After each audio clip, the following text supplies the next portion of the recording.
que Deus falou tão gostoso comigo no meu coração quando eu preparei essa palavra. Falou de um jeito tão especial, assim, uma direção que me cativou tão grande que eu falei, não, deixa essa palavra de lado, vou trazer essa mesmo. Porque Deus tem algo a fazer conosco esta manhã. Permanecer em Cristo. Como é difícil, né? Como é algo que nos desafia. Porque hoje a igreja, ela tem uma adesão muito grande. Temos uma adesão muito grande nas igrejas brasileiras. No ministério, se eu perguntar aqui quantos são convidados, talvez um monte de gente levante a mão. Qual é a primeira vez que você está aqui? Talvez um monte de gente levante a mão. Porque o mundo está sedento. O mundo está precisando de algo que não tem no mundo. Tem na igreja.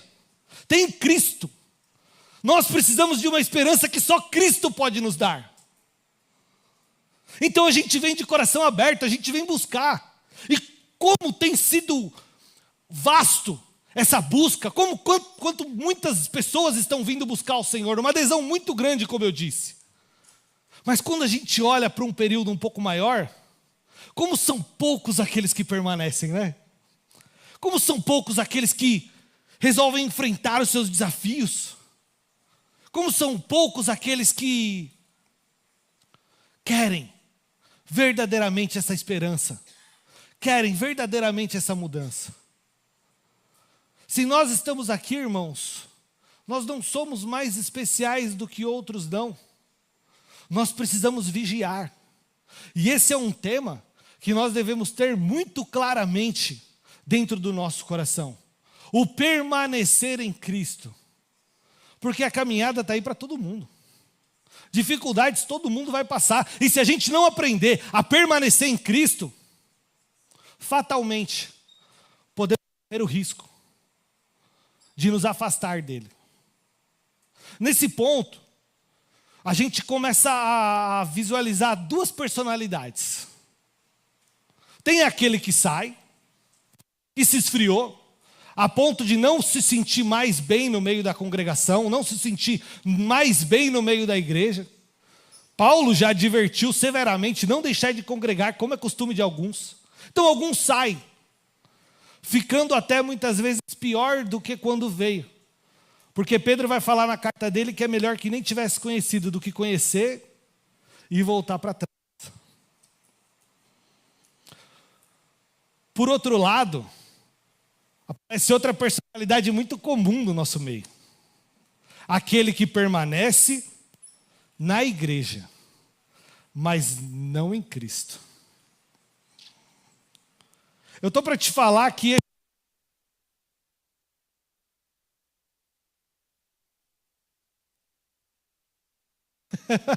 amém. Estou para te falar que esse segundo personalidade, sei lá como a gente vai chamar essa pessoa, é ainda mais preocupante. Porque aquele que sai, ele vai prejudicar somente ele mesmo. Ele vai se enganar somente ele mesmo. Mas porém aquele que fica na igreja sem ficar em Cristo, além dele se prejudicar, ele fatalmente prejudicará alguém. Eu não estou falando aqui o que é mais certo. Se é o que sai ou o que fica. O certo é permanecer. O certo é nós permanecermos em Cristo. E para isso, nós precisamos começar a ter um pouco de maturidade e entender o que nos afasta. Antes de nós aprendermos o que é permanecer, e antes de nós entendermos como permanecer, que é o mais importante, o que nos afasta? O que nos leva para longe de Cristo? Eu tentei, é lógico que a gente não vai falar aqui exaustivamente sobre esse assunto, não dá, a gente tem 40 minutos. Quem dera se a gente, como eu falei já nas outras oportunidades, se a gente pudesse fosse igual Paulo, né? A gente ficava aqui falando o dia inteiro, a noite inteira, alguém cai de sono, escorrega na escada aí, a gente vai lá, ora por ele, continua falando até de manhã. Mas a gente sabe que não é assim. Então, eu tentei cercar basicamente duas coisas meio que são universais, que acontecem com quase todo mundo ao longo da nossa caminhada, que nos faz nos afastar, nos esfriar, ou não permanecer. fatalmente você vai se identificar com uma delas. A primeira coisa é onde estamos colocando a nossa fé. E meu irmão, como a gente tem sido levado a colocar a nossa fé em coisas corruptíveis? Como a gente tem sido levado a crer em coisas que não são bíblicas? Como nós temos olhado para coisas que são corruptíveis e, de uma certa maneira, fazendo uma ponte para aquilo que é incorruptível? Olharmos para as coisas que são terrenas, são que perecem, que acabam, e estamos fazendo uma ponte para aquilo que é eterno. Irmão, a sua vida não tem absolutamente nada a ver com as coisas que acontecem. Como a igreja tem sido levada a olhar para as coisas do mundo. Se você não tem dinheiro, você não é abençoado. Se você não ostenta, Deus não está com você. Se você não é curado, Deus não está com você. Que é isso? Como nós estamos inclinando a nossa vida para coisas corruptíveis, para coisas que perecem, para coisas que acabam. E eu não sei como a gente consegue fazer uma ponte para as coisas que são eternas. Irmão, o problema vai acontecer. Uma hora vai dar ruim. Uma hora seu carro vai quebrar e vai te largar na chuva. Vai, irmãos. Porque aquilo é uma máquina que funciona. E uma hora ela quebra. E se ela quebrar, Deus não te abandonou. E se ela quebrar, Deus não te abandonou. Pode ser que ao longo da sua trajetória, você tenha um problema de saúde. E talvez Deus não te cure. Fé não é ser curado. Fé é permanecer até o fim na presença do Senhor. Sabendo que ainda que nós não fôssemos curados, estaremos com Ele na glória. Isso é fé.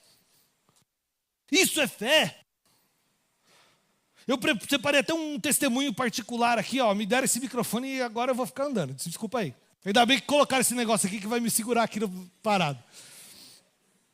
Eu peguei um Uber essa semana. Meu carro quebrou. Quebra carro do crente? Quebra carro de crente. Levei para arrumar e peguei um Uber. O motorista era crente. Falei, que legal. O cara ouvindo na rádio lá. Fazia muitos anos que eu não ouvia uma rádio evangélica. Gospel, sei lá como é que chama. Aí sentei e comecei a falar com o rapaz, reclamando, né, do trânsito, calor e aquela coisa toda. Eu falei, o irmão é do ministério. De qual ministério? Sou do Ministério Assembleia de Deus, lá no... Falei, que bênção, eu sou da Batista. Batista é legal, né? É, isso aí. Fomos conversando e tal. Aí parece que você não tem mais o que reclamar, né? Porque você sabe que outro é crente. Aí fica sem graça de reclamar de alguma coisa. Aí pairou o silêncio. Aí eu comecei a ouvir a rádio. Eu fiquei revoltado no banco de trás. Porque o slogan da rádio... Venha para... Não é ético falar aqui, então eu não vou falar. Mas venha para o ministério tal e... Que todos os seus sonhos serão realizados. Mano, aquilo me embrulhou o estômago. Falei, peraí, irmão, peraí. Como eu disse na minha última oportunidade, eu acredito em milagres. Eu sou fruto de um milagre. A Nádia, na UTI, foi ressuscitada. Ela estava morta e Deus ressuscitou ela. Isso fez com que eu olhasse para o Senhor. Isso é um milagre que fez com que eu olhasse. Deus usou uma mulher tremendamente naquela UTI. Eu nunca vi ela, nunca tinha visto e não vi mais depois. Mas ela orou por mim com algo tão intenso que 14 anos depois eu ainda tenho essa mulher na minha cabeça. O filho dela morreu 2 dias depois dela orar por mim. Ela não era de Deus? O testemunho daquela mulher me levou a Cristo. Então aonde está escrito que você vem para Jesus e vai realizar todos os seus sonhos? Meu irmão, se Deus precisou te tirar de um lamaçal, se Deus precisou fazer um milagre para que você olhe para Ele, agora o foco não é o milagre, agora o foco é Ele. O foco é Ele. É por Ele e para Ele são todas as coisas. Então não é porque muitas vezes você passou por uma dificuldade financeira, você não prosperou igual o seu irmão, você deu, sei lá, o que pode acontecer na sua vida, Isso não tem absolutamente nada a ver com a sua vida espiritual, porque essas coisas perecem, essas coisas acabam, essas coisas desmancham, essas coisas têm vida útil. Eu tenho um Fusquinha 75. Aquilo negócio foi feito para durar a vida inteira, mas se você comprar um carro 2010, hoje ele não dura 2020. Foi feito para quebrar. Então a nossa fé não pode estar firmada em algo que perece. A gente precisa ter maturidade para entender que muitas vezes nós vamos passar pelo estreito. Muitas vezes nós vamos passar pela dificuldade. E isso não é medida de espiritualidade de ninguém. E quando a gente mede, e você passa por um momento ruim na sua vida, um momento difícil, um momento de talvez buscar um pouco mais de sabedoria, buscar um pouco mais de domínio próprio, buscar um pouco mais de mansidão, né? Quem tem aquela família atribulada, buscar um pouco mais de sabedoria ao falar, ao agir. Aí a gente, não, Deus não me ama, está tudo errado, eu devo estar no caminho errado, aí aquilo vai te esfriando. Aí, meu irmão, é um prato cheio para o inimigo vir fazer uma lambança na sua vida. Uma lambança. Porque a nossa fé não está ligada nas coisas que perecem. A nossa fé está ligada naquilo que é eterno. Jesus Cristo é eterno. E como nós temos que pronunciar essa palavra hoje? Quer confiar em alguém? Confia em Cristo. Quer olhar para alguém? Olha para Cristo. Porque quando a gente remete para o lado espiritual também, olhar para o ministério é um desafio. Olhar para a igreja é um desafio. Quer olhar para o ministério de alguém? Olha para o ministério dos apóstolos. Olha o que Paulo passou, irmão. Ia lá, pregava o evangelho, ficava todo sábado na sinagoga falando e tal. Expulsava ele da sinagoga, batia nele, 2 acreditavam, ele ia para a casa do cara, juntavam 5 ali, aí alguém ficava sabendo que ele tinha 5, e ela expulsava ele de novo. Foi apedrejado, apanhou, foi humilhado em público. Mas permaneceu até o fim. O que é evangelho? Os apóstolos pregando na porta do templo. Arrependei-vos, porque é chegado o reino dos céus. Vem cá, 30 chicotadas mais uma. Apanhou, agora vai e não fala mais desse nome. Os caras saem felizes, porque foram achados dignos de sofrer pelo nome de Cristo. Então a nossa fé, aquilo que nos faz permanecer em Cristo, não pode estar ligada a algo desta terra. Não pode estar ligada a um entendimento humano. Não pode estar ligado a nada que perece ou acaba, porque só o Senhor é eterno. E só o que Ele tem para as nossas vidas é eterno. Fatalmente, se você olhar para essas coisas, fatalmente você vai perecer. Fatalmente você vai desanimar. E fatalmente você não permanecerá em Cristo. Mas o que levou esses apóstolos, mesmo com tanta tribulação, o que leva-me, igual o Wilde deu exemplo aqui, missionários, muitas vezes em países tão hostis, permanecerem em Cristo? O que leva esses homens a continuar na presença de Deus? E ainda com a origem do pastor Felipe, pujante. Nem sei se essa palavra cabe no contexto aqui. Mas nós estarmos felizes na presença de Deus. O que fez esses homens ainda explodirem em fé, a ponto de mudarem completamente o entendimento do que era a fé? O que levou aqueles homens? E eu acho que esse texto que nós vamos trabalhar hoje, todo esse contexto é fantástico para nos ensinar o que é e como permanecer em Cristo Jesus. O versículo que eu separei, ele está em João capítulo 15. João capítulo 15, versículo 5, que diz assim: Eu sou a videira e vocês são os ramos. Se alguém permanece em mim, eu sou a videira e vocês são os ramos. Se permanecer em mim e eu nele, esse dá muito fruto, pois sem mim vocês não podem fazer coisa alguma. O fato aqui é que nós precisamos permanecer nele. O fato aqui é que Jesus deu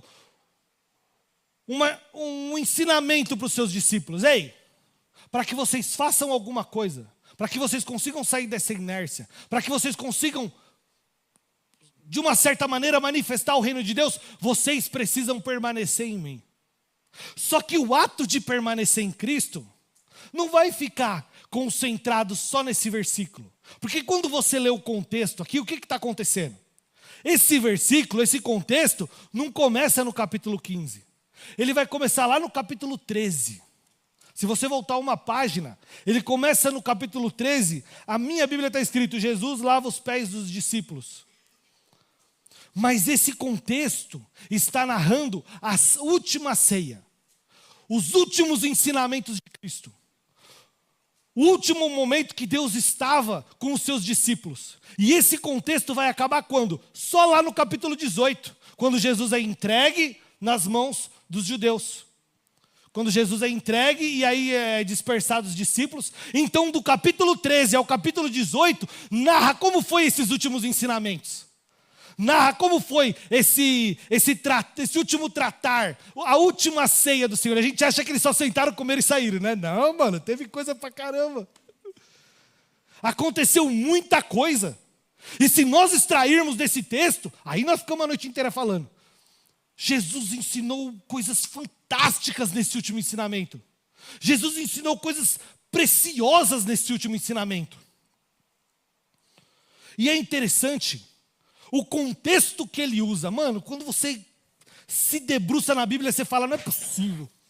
A Bíblia foi escrita por homens. Mano, tudo bem, foi escrita por homens, mas homem nenhum tinha sabedoria de escrever o que escreveu. Foram homens inspirados pelo Espírito Santo para trazer esses ensinamentos a nós hoje. Porque pega o contexto da ceia. Jesus vai dar uma advertência lá na frente. Se vocês permanecerem em mim, vocês darão muito fruto. E ele está falando isso na ceia. Pega o sentido da ceia para nós hoje. O que é a ceia para nós hoje? A ceia é um memorial. Certo? A ceia é um memorial daquilo que Cristo fez. De uma certa maneira, a ceia é algo que sonda o nosso coração para permanecermos em Cristo. Ué, o que é um memorial? Lembrar daquilo que Cristo fez naquela noite. Então nós tomamos a ceia para lembrar daquilo que Cristo fez naquela noite. Por que nós fazemos isso? Porque isso nos liga a uma promessa. Mateus capítulo 26, versículo 29, que diz assim: Eu lhes digo que, de agora em diante, não bebereis desse fruto da vinha, até aquele dia em que bebereis o vinho novo com vocês no reino de meu Pai. Então a ceia, muito mais do que um memorial, é algo que nos liga a uma promessa de esperar em Cristo, porque hoje tomamos entre irmãos, hoje tomamos entre a igreja, mas naquele dia tomaremos na mesa do Senhor. Então, de uma certa maneira, isso nos liga, isso nos prende a Cristo. De uma certa maneira, é um símbolo que nos faz permanecer. Opa, usei uma palavra difícil, porque nós não temos símbolo. Olha ao seu redor, nós não temos símbolos, nós não ligamos a nossa fé a imagem alguma, a símbolo algum, pingente, blá, blá, blá, o que vier na sua cabeça. Logo, o ato de ceia, pela ceia, não diz nada. Eu tomo a ceia. Ah, tá, que lindo. Segue Jesus? Então, meu irmão, você não está fazendo nada. Eu tomo a ceia, permaneci em Cristo. O ato de tomar a ceia não significa que nós estamos em Cristo. É a intenção pelo qual você toma. É aquilo que tem dentro do seu coração que vai mover tudo aquilo que é feito para que seja ligado a uma promessa. É aquilo que sai de dentro do seu coração, porque o ato em si, nós não temos símbolos. Nós não temos absolutamente nada que liga a nossa fé. A nossa fé é o firme fundamento das coisas que se espera e a certeza de fatos que não se vê. Hebreus 11:1. A gente não precisa de nada palpável para ligar a nossa fé. Então o ato da ceia, pela ceia, se você não estiver ligado em Cristo Jesus, você está fazendo simplesmente um ritual, que Paulo ainda vai torcer, você está fazendo para a sua morte, porque você não discerne o corpo e o sangue. Pesado? Difícil? Mas isso vai englobar todo, por isso que eu falo que a profundidade da Bíblia é fantástica. Meu irmão, o crente que não lê Bíblia não sabe o que está jogando fora. Não sabe o que está perdendo. Porque a profundidade da Bíblia é fantástica. Por que Jesus vai falar isso aqui? Porque está ligado em todo um contexto de razão, de intenção do coração, de sabermos por que estamos fazendo algo. O contexto, e eu quero pegar esse exemplo da ceia. Quero pegar esse exemplo da ceia e de por que nós tomamos ou não, para narrar todo o contexto que eu vou falar aqui. Porque Jesus começa, o capítulo começa, olha como começa o capítulo 13. Segura aí, relógio. Um pouco antes da festa da Páscoa, sabendo Jesus que havia chegado o seu tempo, em que deixaria esse mundo e iria para o Pai, tendo amado os seus seguidores, tendo amado os seus que estavam no mundo, amou até o fim.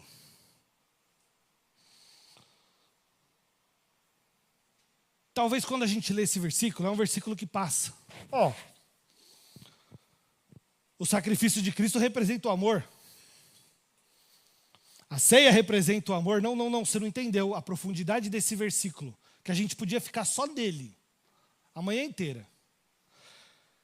Tendo amado os seus até aquele momento, os amou até o fim. O que isso representa? Irmãos, Jesus era Deus. Paulo vai descrever que ele se fez à imagem de homem. Ele se fez como sacrifício vivo para que nós tivéssemos vida. Então, Jesus não simplesmente nos amou. Jesus, ele nos amou ao ponto de descer aos céus e se fazer carne, a ponto de ter uma vida perfeita, impecável. E a ponto de, mesmo embaixo de toda essa perfeição, se entregar a nós.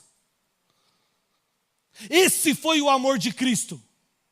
O amor de ter largado tudo para que nós fôssemos alcançados. E é muito interessante, porque ele sabia o que aconteceria com ele. Ele sabia como seria. Ele sabia a ponto de, quando ele orou no Getsemane, ele suar gotas de sangue de aflição. Ele sabia que seria terrível o que ele passaria na mão dos escarnecedores. Mas o amor dele foi capaz de deixar a glória para nos alcançar. E o amor dele foi capaz de descer até o mais profundo vale para nos alcançar. Quantas coisas que a gente passa, que às vezes a gente sabe que vai dar trabalho e a gente desiste. Quantas coisas que a gente passa, que muitas vezes dá errado, e a gente larga, e a gente desiste, e a gente não quer mais fazer. Quantas coisas a gente põe a mão, e depois olha e fala, vai dar muito trabalho. O amor de Jesus Cristo chegou ao ponto de nos amar até o fim. Vai ser difícil, vai ser dolorido, vai ser terrível. Eu os amo até o fim. E isso é algo que explica completamente o que nos liga ao relacionamento de Cristo. Cristo não está aqui demonstrando simplesmente o que Ele fez. Cristo está demonstrando o tipo de relacionamento que nós temos um com o outro. Cristo está nos ensinando o tipo de relacionamento que Ele tem conosco. E tiramos mais uma lição fantástica desse versículo. Você não faz para ser amado. É porque você foi amado que você faz. Meu irmão, o nosso tipo de relacionamento com Cristo não está ligado a uma troca. Como eu disse lá na frente, nós não podemos ligar algo eterno, algo impecável, algo incorruptível com algo corruptível. O nosso relacionamento com Cristo não está ligado naquilo que nós podemos fazer para Ele, mas no que Ele fez para nós. Jamais você pagaria essa conta. O nosso relacionamento com Cristo não é uma troca. O nosso relacionamento com Cristo não é mérito. Aqui, Cristo está nos ensinando que Ele nos amou. E esse amor tem que ser a base do nosso relacionamento. E por que eu disse que eu pegaria o contexto da ceia? Mano, é fantástico. Porque da mesma maneira que nós nos inclinamos para tomar a ceia, com a intenção correta, não existe absolutamente nada que você possa fazer para Cristo com a intenção incorreta que vai te fazer te aproximar dele. Meu Deus, Rô, ficou muito difícil, espera aí.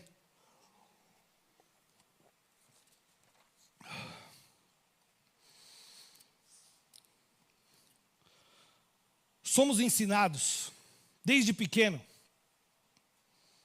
que só ganha presente quem passa de ano. Somos ensinados que Papai Noel só dá presente para quem é bonzinho. Nós temos enraizado dentro do nosso coração esse relacionamento de troca. Nós temos enraizado dentro do nosso coração esse relacionamento de mérito. Só que o que você pode fazer para Cristo que pagaria o que Ele fez? Não há nada. Logo, quando nós inclinamos a nossa fé naquilo que a gente pode fazer, naquilo que está ao nosso alcance, nós nos frustramos. Porque o nosso relacionamento não está baseado no fazer ou não, está baseado no ser. Ele já fez tudo. Ele nos amou e não suficientemente até ali, mas Ele nos amou até o fim. Nada que parta. Esse é o primeiro e grande pilar que nós precisamos guardar essa manhã. Porque nada que você possa fazer que não esteja alicerçado neste pilar, que não esteja alicerçado nesta verdade, tem valor algum. Se você fizer qualquer coisa que não esteja alicerçada no amor, você não permanece em Cristo. E isso é um ensinamento fantástico. Por quê? Porque na sequência de Ele falar que amou, na sequência dele expor o tipo de relacionamento que temos com Ele, na sequência dele falar, olha, eu os amei até o fim. Então agora, Ele faz o quê? Tira o seu manto, e imagina o povo olhando. Mano, o que Ele vai fazer, velho? Tira seu manto, enrola uma toalhinha na cintura. João 13:4. Assim, vamos ler do 3. Jesus sabia que o Pai havia de colocar todas as coisas embaixo do seu poder, e que viera de Deus e voltaria para Deus. Assim levantou-se da mesa e tirou uma capa, e colocou uma toalha em volta da cintura, e disse: Depois disso, estou ruim de leitura hoje. Derramou água,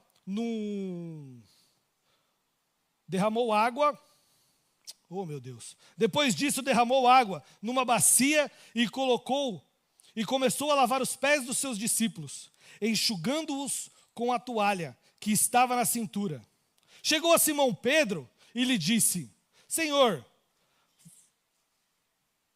vai lavar os meus pés? Respondeu Jesus: você não compreende agora o que estou a fazer. Mais tarde compreenderás. Chegou o dia de você compreender. Disse Pedro: não, nunca lavarás os meus pés. Respondeu Jesus: se eu não lavar, você não tem parte comigo. Op. Então, Senhor, não apenas os pés, mas também a minha cabeça, as mãos e a cabeça. Jesus respondeu: quem já se banhou, precisa apenas lavar os pés. Todo o seu corpo está limpo. Eu entendo aqui, ao longo de tudo que a gente lê sobre Jesus, é a minha opinião particular, talvez você tenha uma opinião diferente, mas eu acho que esse é o maior ensinamento de Cristo. Para mim, o que ele poderia ensinar para os seus discípulos, e do jeito que ele ensinou, minha opinião particular, é o maior ensinamento que Cristo poderia ter ensinado aos seus discípulos. É o se humilhar, é o se rebaixar, é o permitir que a glória de Deus seja manifesta, e não a nossa própria glória. Só que isso não tem valor nenhum, absolutamente nenhum, se nós não estivermos alicerçados nesse primeiro pilar que é o amor. Como assim, Rô? Como assim que eu posso lavar os pés do meu irmão? Como assim, Rô? Eu posso ter o ato de lavar os pés.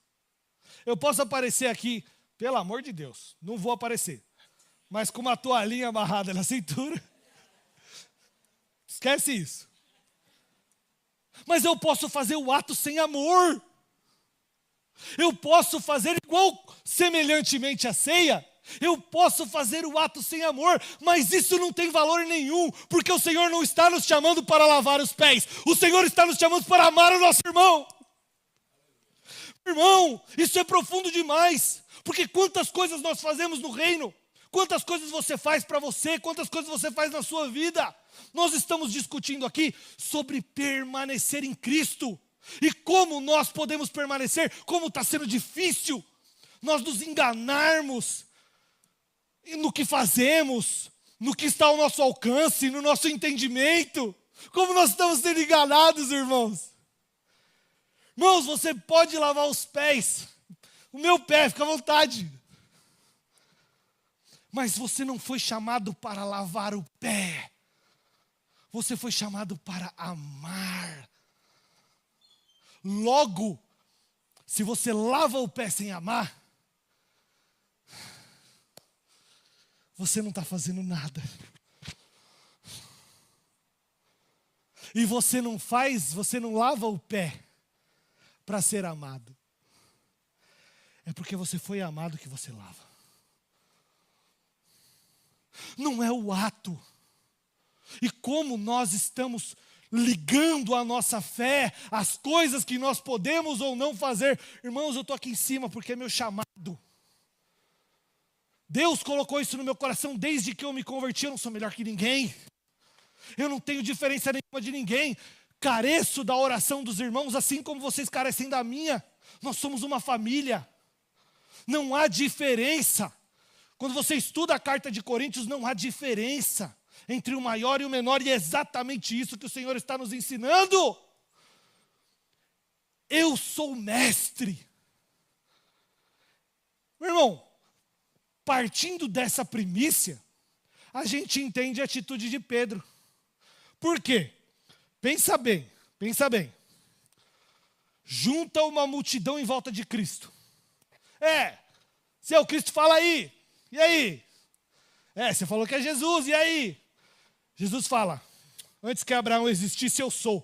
Meu irmão, foi um vucu-vucu, nego pegando pedra. Vamos matar o Jesus agora. Cadê Jesus? Cadê Jesus? Ó, minha filha está terrivelmente doente. Vem curá-la. Vamos lá. Opa, vamos lá. Notem que Pedro está atrás dele. Vamos lá mesmo? Bora, filho. Você foi chamado para isso? Vamos lá. No meio do caminho chega alguém. Ó, Jesus, para. Não incomode o mestre. A sua filha já morreu. Puxa, minha filha morreu. Crê somente. Vamos lá. Entra no quartinho. Talitá, come. Menina, levanta. A menina levanta. Estamos em 5.000 pessoas. Oh, Jesus, é melhor a gente mandar esse povo embora, porque já faz 3 dias que eles não comem. Daqui a pouco isso aqui vai virar uma zona. Vai virar uma bagunça. Manda o povo se assentar. Pega aí cesto, pega pão, distribui. Imagina aqueles homens enfiando a mão no cesto. Oh, mas não é possível. Imagina aqueles homens manifestando a glória de Deus. Imagina aqueles homens vivenciando dia após dia, endemoniado gadareno, cego, coxo no tanque de Betesda. Quantas... João no final do seu livro vai falar que se fossem escritos tudo que Jesus fez, não caberia de tanta coisa que ele fez, mas o que foi escrito foi para que creiamos que ele é o Filho de Deus. Então você já imagina o que esses homens viram. Já passa na sua cabeça o que esses homens presenciaram. E aí vai esse homem agora, pega uma toalhinha e vai querer lavar seu pé. Ah, meu irmão, Pedro falou, aqui não. Oxi, o quê? A nossa atitude é a atitude de João Batista. Eu é que preciso ser batizado por ti e você vem a mim? Como? Como? Você vai lavar o meu pé? De jeito nenhum. Aí Jesus fala, o que eu estou fazendo, você não está entendendo agora. Mas quando eu te chamar para ser pescadores de homens, mas quando eu te chamar para você viver em comunidade, quando eu te chamar para você abrir a boca e da sua palavra sairão 3.000, sairão 5.000, sairão nações, aí você vai entender o que eu estou fazendo agora. Irmãos, é fantástico esse tema, é fantástico. Essas passagens, a gente pode ficar falando aqui muito, mas o nosso foco está em permanecer em Cristo. Agora, com tudo que eu falei, como você acha que é permanecer em Cristo? O que você acha que é permanecer em Cristo?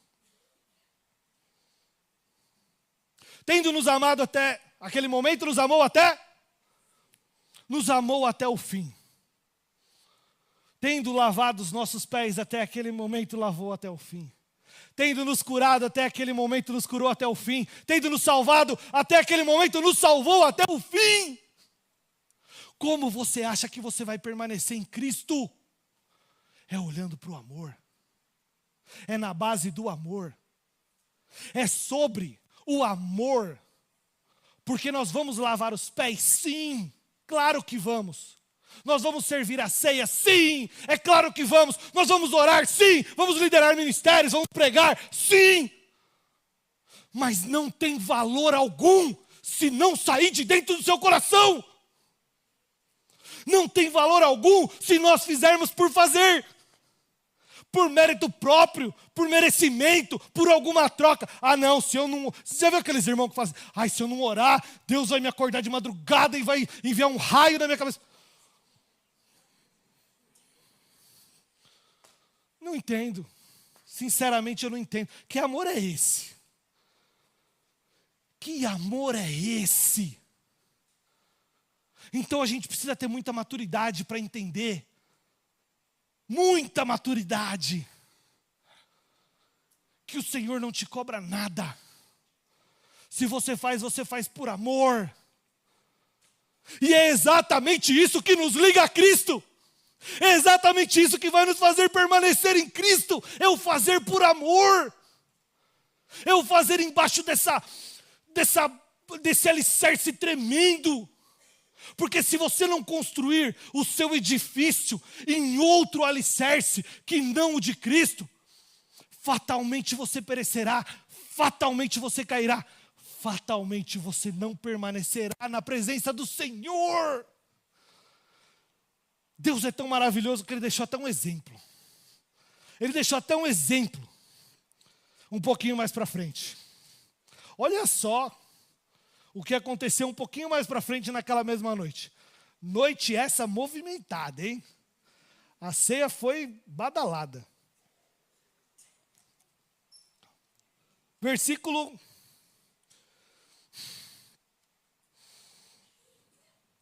Acho que do 19, vamos começar do 19. Eu marquei 20 aqui, mas acho que é 19. Eu errei 2 vezes. Estou dizendo antes que aconteça, a fim de que quando acontecer, vocês creiam em mim. Eu garanto, quem recebe aquele que enviar, quem receber aquele que eu enviar, estará me recebendo. E quem recebe aquele, quem me recebe, recebe aquele que me enviou.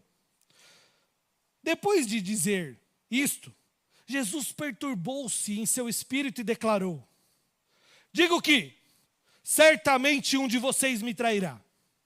Os seus discípulos olharam uns para os outros, sem saber a quem ele se referia. Isso foi uma fofocaiada. Um deles, o discípulo a quem Jesus amava, olha esse termo que João fala dele mesmo, estava reclinado ao lado dele. Pedro fez sinal para esse discípulo, como a dizer: pergunta-lhe a quem ele se refere, a quem ele está se referindo. Para um pouquinho, imagina a cena. Imagina a cena na sua cabeça aí.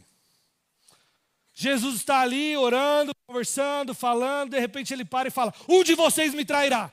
Vixe, aí ficou aquele climão na festa. Ficou aquele climão, um olhando para o outro, e agora, será que é eu, será que é você? Vixe, meu irmão, deixa eu sair de lá de você aí, que não sei não, pode ser você. Aí Pedrão olha para João que está ali do lado de Jesus, e faz assim. Pergunta aí, mano. Fala com ele aí, você é o discípulo a quem Jesus amava. Meu irmão, vamos ser racional. Eu entendo a personalidade de Pedro. Você acha mesmo que Jesus amava mais João do que Pedro?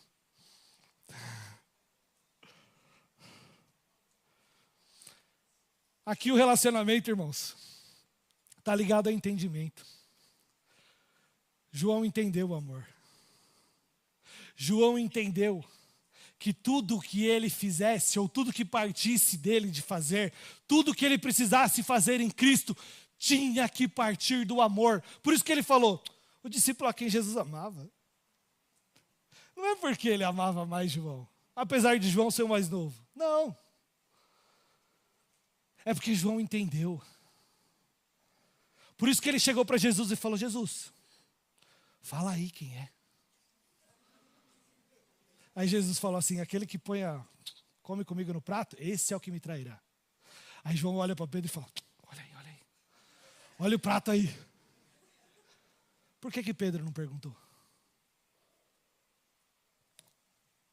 Por que Pedro não virou para Jesus e perguntou? Porque Pedro ainda esperava um mérito. Pedro ainda acreditava que precisava fazer algo para receber uma resposta de Cristo. Pedro ainda estava ligado no ministério de fazer. Por isso que lá na frente, Jesus vai olhar para Pedro e falar: Pedro, quando você se converter, mano, essa frase me consumiu quando eu li aquilo. Como assim?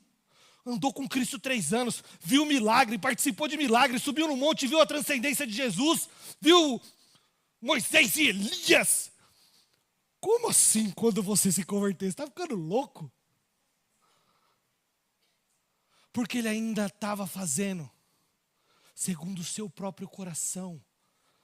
ele ainda estava fazendo segundo a sua própria motivação. E o que acontece com alguém que faz segundo o seu próprio coração? Jeremias vai falar, o coração do homem coração do homem é enganoso e tremendamente corrupto. Quem o conhecerá? Por isso que é bom ter gente que lê Bíblia. Oh, glória! Tremendamente corrupto, quem o conhecerá?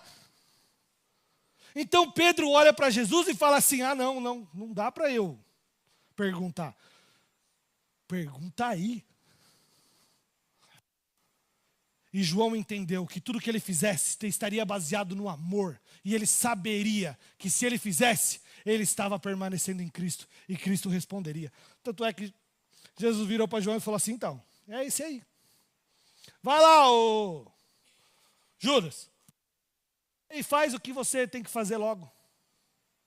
E aí ele levanta e sai. E vai entregar Jesus. Como a gente conclui tudo isso? Porque eu acredito que permanecer em Cristo você entendeu o que é. Eu acho que ficou bem claro. Mas eu gostaria de destacar 2 pontos aqui na minha conclusão, para que a gente saia com uma clareza do que é permanecer e de como permanecer. A primeira delas está ligada à motivação do seu coração. O que te motiva a fazer o que você faz? Eu faço para ser aceito. Eu faço porque está todo mundo fazendo. Eu faço porque se eu não fizer, vão falar de mim. Por que você está fazendo o que você faz? A motivação do seu coração vai mostrar se você está permanecendo em Cristo ou não. Porque você pode fazer por reconhecimento próprio. Você pode fazer pelo seu ego. Você pode fazer porque você gosta de se sentir maior que o irmão. Você pode fazer, irmãos. E fatalmente você cairá, fatalmente você sairá do caminho, fatalmente você não permanecerá em Cristo, porque a sua motivação está errada. Permanecer em Jesus Cristo é permanecer no amor. Saberão que sois meus discípulos. Quando, Senhor? Quando a gente servir a ceia? Quando a gente pregar? Quando a gente manifestar dons? Não, quando amarem uns aos outros. Essa é a nossa base de relacionamento que temos com Cristo. E essa é a base de relacionamento que nós temos com o nosso irmão, com a igreja, com o mundo. Essa é a base que temos de relacionamento. Então permanecer em Cristo é permanecer no amor. É permanecer no amor. Eu não prego porque eu quero que vocês achem eu bonzinho, não, lindo. Não. Eu prego porque eu te amo. Eu não sirvo na igreja porque eu quero um status, não. Eu sirvo porque eu amo. Assim como... Peraí, não posso avançar. Eu faço porque eu amo. Eu não faço para ser amado. Eu já fui amada. E por isso eu faço. E quando você faz por amor, você permanece. Permanece. Porque a sua motivação está certa. Não preciso nem citar aqui, vocês já devem ter conhecido gente que faz por ego. Já deve ter conhecido gente que faz por vanglória. Já deve ter conhecido gente que faz porque quer fazer e não quer que o irmão faça. Meu irmão, a gente pode ficar aqui dando exemplo de coisa ruim até... coisa ruim a gente deixa lá fora. Porque nós estamos aqui para aprender a fazer por amor. E quando a gente faz por amor, aquilo permanece. E aquele que permanece dá muito fruto. Por que você dá muito fruto? Porque você faz porque você ama. E as pessoas percebem que você faz porque você ama. E quando você faz porque você ama, você alcança muito mais gente. A sua palavra tem um poder muito maior. Porque não tem um eu. Tem Cristo. Porque não interessa o que está sendo feito. O que interessa é o que a gente vai atingir com o que está sendo feito. Então, o permanecer em Cristo é permanecer no amor. Lindo, Rô, lindo, gostei. Achei legal. Legal, gostei. Isso aí. Tudo que eu fizer agora, eu vou sondar o meu coração, eu vou ver se eu estou fazendo por amor, eu vou meditar. Se eu não estou fazendo por amor, eu vou pedir perdão hoje mesmo e vou fazer por amor. Como eu permaneço? Vamos lá, irmão. Não é fácil. Não é fácil. Não foi fácil para os discípulos, não foi fácil para Jesus e não vai ser fácil para nós. Podia ser fácil, né? Não sei se eu já falei isso aqui. Mas eu conheci um rapaz, ele é um grande amigo, trabalhou comigo mais de 10 anos. A dificuldade dele era tão grande que ele chegou para mim um dia e falou assim: Rô, eu queria morrer. Falei, cara, você sabe a gravidade disso que você está falando? Ele falou, mano, eu queria que o Senhor me levasse assim, ó. Eu orasse e o Senhor me levasse, para eu não ter que passar mais pelo que eu passo. Tamanha era a luta dele. Então permanecer não é fácil. Ora, nós vamos ser convencidos do nosso próprio ego. Ora, nós vamos ser convencidos da nossa própria inteligência. Ora, nós vamos ser convencidos da nossa própria força. Ora, você vai achar que você canta muito bem. Ora, você vai falar, você vai achar que você fala muito bem. Ora, você vai falar que você se acha lindo demais. Ora, essas coisas acontecerão dentro do nosso coração. Como então, Rô, eu permaneço? Tem uma receita que eu uso para mim. Vou até abrir meu coração para você. No louvor, eu não olho para a banda. No louvor, eu não olho para a igreja. No louvor eu fecho o olho e eu me imagino no alto do monte. No alto do Monte da Caveira. Eu começo a cantar para Cristo crucificado. Tem hora que eu me envolvo tanto com aquilo que eu chego a poder tocar na cruz. Tem hora que eu chego a ver o sangue escorrendo e aquilo não me faz querer fazer mais nada do que adorar Ele. Porque Ele fez aquilo. Ele verdadeiramente fez e Ele é o motivo pelo qual nós estamos aqui. Então quando eu estou louvando, eu fecho o olho e imagino Ele lá. Mano, como é difícil. Mas como você sai do chão quando isso acontece. Como a sua entrega é muito mais intensa. Quando você se eleva para aquilo que Cristo fez. E o grande e maior ensinamento que a gente tem que ter para permanecer, para poder fechar essa palavra.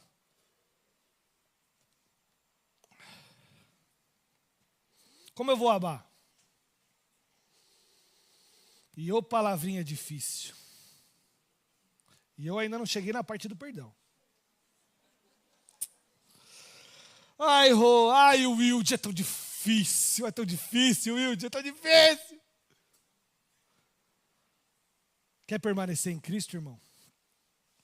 Olha para você. Quer permanecer em Cristo? Olha para quem você era. Olha para o que você fazia e às vezes, muitas vezes ainda faz. Olha para o que sondava o nosso coração. Olha para quem a gente era, olha para da onde Cristo nos tirou. Olha o que Cristo fez nas nossas vidas. Como eu vou permanecer nesse amor? Olhando para o que Ele me amou. Como eu permaneço em Cristo? No perdão. Meu irmão, eu não merecia perdão. Mas Ele nos perdoa. Ele nos perdoou. Ele nos fez novas criaturas. Ele fez em nós uma obra magnífica. Então como eu permaneço nesse amor? Como eu permaneço em Cristo? Como eu permaneço fazendo as coisas que o Senhor quer? Olha para você. Olha para dentro do seu coração, olha o que nós fazíamos, o que nós éramos, o que... Meu irmão, misericórdia. E Ele nos amou. E Ele nos perdoou. E Ele lavou os nossos pés. E nos colocou para andar. Hoje você é uma pessoa transformada. Hoje você é uma pessoa sadia. Hoje é legal ficar do seu lado. Hoje é gostoso passar uma tarde com você. Talvez nós éramos aquelas pessoas insuportáveis, que ninguém gostava da gente, tudo que a gente fazia dava errado. Éramos mal interpretados em tudo que fazíamos, mas o Senhor mudou a nossa história. E como a gente permanece? Olhando para dentro de nós. Rô, foi uma ofensa muito grande, foi. E eu concordo plenamente com você, foi muito grande. Aquilo que você fez contra a cruz foi muito grande. Aquilo que você fez contra... Eu estava preparando uma palavra, já vou até entregar um spoilerzinho aqui, sobre o Getsemane. E eu achei mó legal, porque geralmente a gente vê aquele endemoniado gadareno e fala, nossa, que cara doido, né, meu? Cara no meio do sepulcro, imagina o cara no meio do sepulcro. Imagina o cara no meio de um monte de cova e batia em todo mundo que passava, tremendamente violento, um cara que tinha uma legião de demônio dentro dele. Pelo amor de Deus, né, mano? Olha para você. Você não andava entre os mortos, não? Quantas noites a gente passou entre os mortos? Quantas coisas nós fizemos entre os mortos? Ai, se alguém pisasse no meu pé! Violento? Ah, não, irmão, só não mexe comigo. Nós éramos igualzinho aquele homem. Nós éramos igualzinho aquele homem. E o que Cristo fez? Vem cá, irmão. Deixa eu transformar a sua vida. Como aquele endemoniado gadareno permaneceu em Cristo. Senhor, deixa eu ir no barco contigo. Não. Volta lá e fala para todo mundo o que aconteceu com você. Decápolis, 10 cidades. Quando Jesus chegou lá, já tinha uma multidão esperando. Eu já entreguei quase a palavra inteira. Jesus chegou lá e tinha uma multidão esperando ele. Porque aquele homem lembrava do que Cristo fez com ele. Então, quer permanecer em Cristo? Tudo que você fizer, irmão, faça por amor. Quer permanecer em Cristo? Som do seu coração toda vez. Se é Cristo que está aparecendo, ou se é você. E quer permanecer em Cristo? Cansei. Olha para o que Ele fez para você. Amém? Deus falou isso tão gostoso no meu coração, que eu não podia deixar de compartilhar com vocês. Gostaria que nós nos colocássemos de pé. Eu gostaria que nesse momento nós clamássemos a Deus.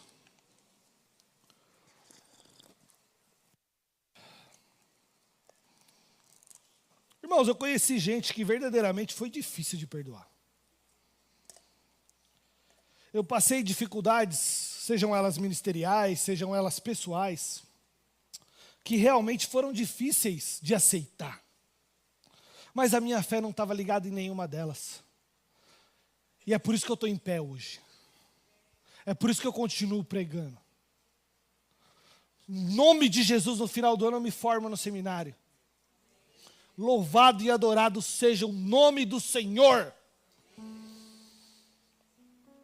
Eu me falo todo dia, eu fui formado para lavar pé.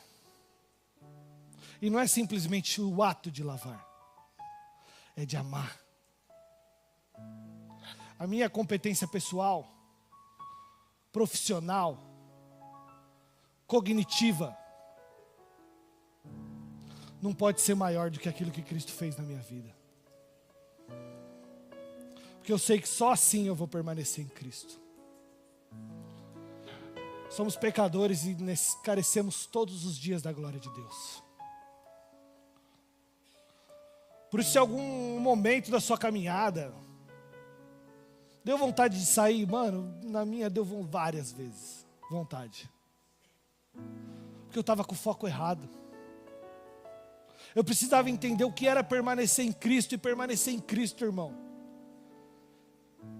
era muito mais profundo do que tudo que eu tinha imaginado. Permanecer em Cristo é permanecer no amor. Permanecer em Cristo é deixar minha vontade de lado para fazer a vontade dele. Senhor, Senhor, Senhor, passa de mim esse cálice sem que eu beba. Mas que não seja feita a minha vontade, mas a sua. Fomos chamados hoje para permanecer, irmãos. Cristo ainda não voltou. Cristo ainda não findou os tempos. Isso quer dizer que nós não fomos chamados, ainda não chegou o nosso tempo. Não é hora de desistir. Não é hora de parar. Não é hora de desanimar. É hora de permanecer. E permanecer com o objetivo certo. Feche seus olhos. Pai, primeiramente, muito obrigado, Senhor. Seu amor foi infinito e ecoa até os dias de hoje nas nossas vidas, Deus. O Senhor, sendo Deus, desceu até o nosso coração, Pai. Desceu até a nossa condição humana e se entregou no nosso lugar, Pai.